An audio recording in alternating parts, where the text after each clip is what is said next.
Two very basic tips to saving. First of all, hide your savings from yourself and your loved ones. Don't make savings a debate or negotiations. It's important to be disciplined and consistent. Second, out of sight is out of mind. That means get your savings out of sight. And secondly, get away from all the things that you covet. If you covet something, you'll want it, you'll end up buying it. Stop walking the shopping malls, stop walking the food courts. Instead, seek fresh air and open spaces. This will help you focus on your savings goals. Half the fun, half the fun of consumerism and shopping is the window shopping, the browsing, the doing of the research. For marketeers, that's what they call consumers being in marketing, in market. That's the trap as far as we're concerned. Those of us who try to say you've got to get away from that. So, for example, if you're trying to lose weight and save money, you don't want to be looking at diets. You don't want to be looking at recipes. You don't want to be spending yourself looking in freezer cabinets and looking at fruit and veg stores and the different cuts of meat. You need to decide on the protein you're going to be eating, and you need to be looking at the veg you're going to be eating, and you need to stock it up and put it in the fridge or the freezer, and you need to be air frying and making food time just a basic thing that you have to do. And the same is when you need your purchases. If you've got a problem with buying handbags or shoes, sports shoes or gadgets, you need to get away from where your weakness is fed. Get out of the shopping mall. Get out of Amazon and stop doing that sort of thing and start behaving yourself and getting away from temptation. So instead of feeding temptation, feed research into investment in yourself. That way you provide a protection for your own ability to do savings. Now, what I'm talking about is finding an interest that supports your savings initiatives. I'm thinking about international vacations, international travel, or you could have an interest in a new career in the direction of real estate or property. Now, let's start with international vacations. I think it's a very good way to keep yourself busy. Now, you may have been a backpacker when you were younger. You may have traveled internationally and you want to do it again now with your children or your daughter or your son or whatever. You have to plan it better this time. And so you've looked into the destination, the area, the region of the world you want to go to. You know the major cities where you're going to land. You know you're going to look at the flight opportunities, airline opportunities. When you get into that city, you might want to consider a 4 or 5 star hotel to get yourself acclimated. Right? Then you're going to want to travel the country. You don't just want to go and stop in the city. You'll want to maybe explore the country. You might be going to the beach. You might be going to the mountains. You might be going to the countryside. You want to explore the new culture that's different from your own.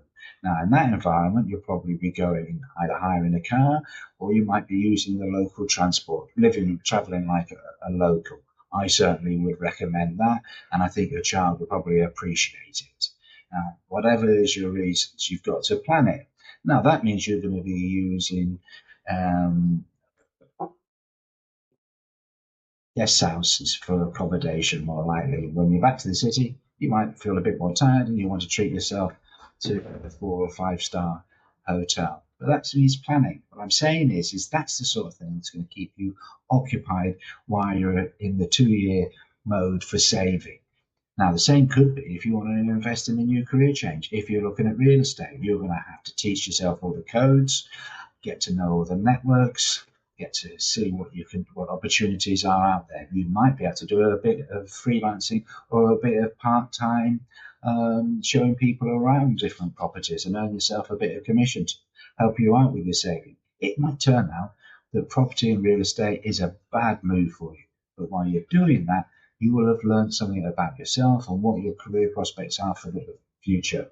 The very worst that will happen in this period while you're saving either for an international vacation or you're saving for a career move or what have you, is that if the following year your son or daughter asks you or tells you about the opportunities for a school trip this year, you might be able to say yes.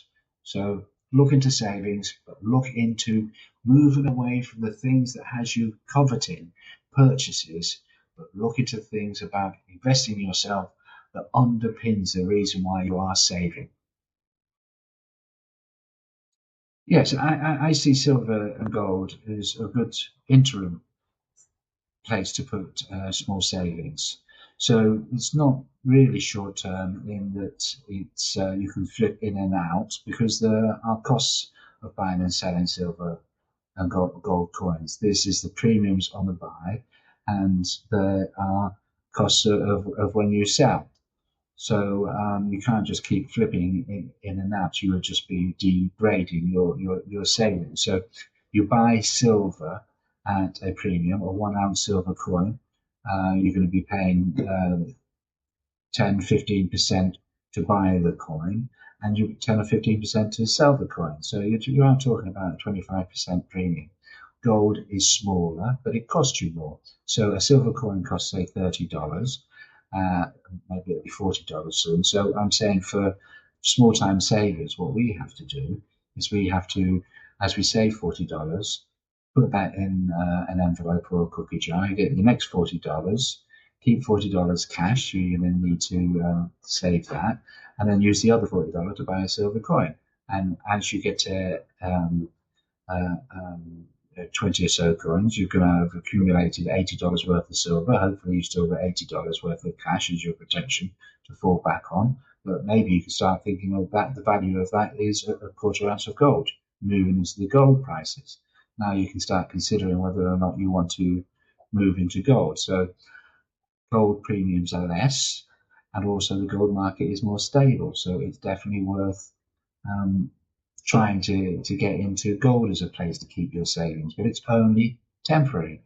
If you've managed to establish $10,000 in saving, then once you can keep trying to put in your short-term savings as you make them, hold some in cash, hold some in silver, hold some in gold. But if you've managed to accumulate $10,000, then it's time to start thinking about that maybe you ought to be finding some financial advisor or finding doing some research to find if you can put that 10,000 into a 2 or 5 year or 3 year or 10 year or whatever savings plan where you're still contributing every month so that you can have some uh, accumulated interest that will improve of that as a long-term saving. But we're talking first-time savers like ourselves, working class on a very small budget, then I think silver is good for short-term savings.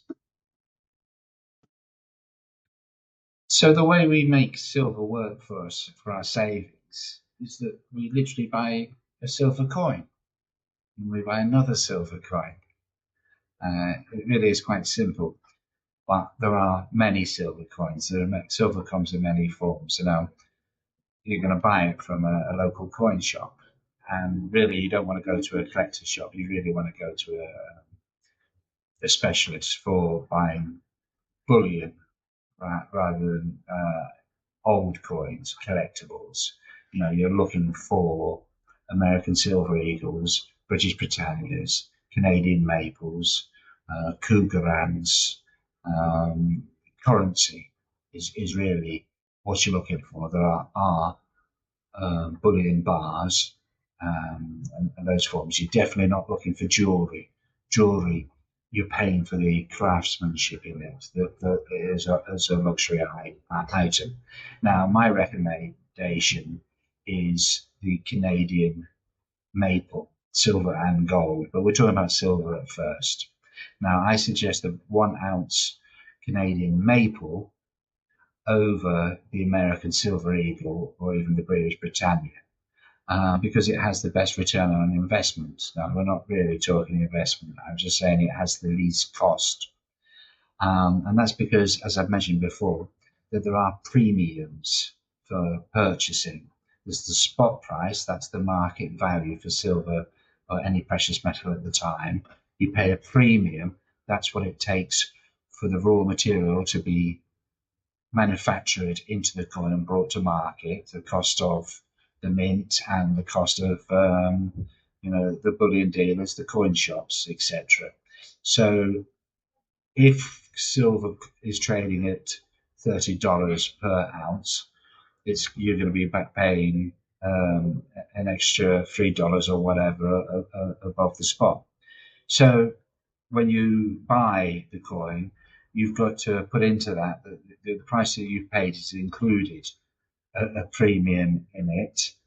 And then when you come to sell it, they're not going to give you that same price that you paid for it. You're going to get less than you paid for it, except for the fact that you have an expectation that the price of silver has risen, the market value.